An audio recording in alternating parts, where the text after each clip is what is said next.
But seriously, if you can clean the floor, it's going to really, really help you out, because you're bound to drop it if you're not a professional, and you can then just stick it straight back up on the wall.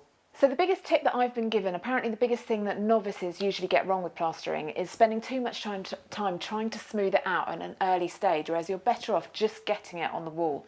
So I better get on with it.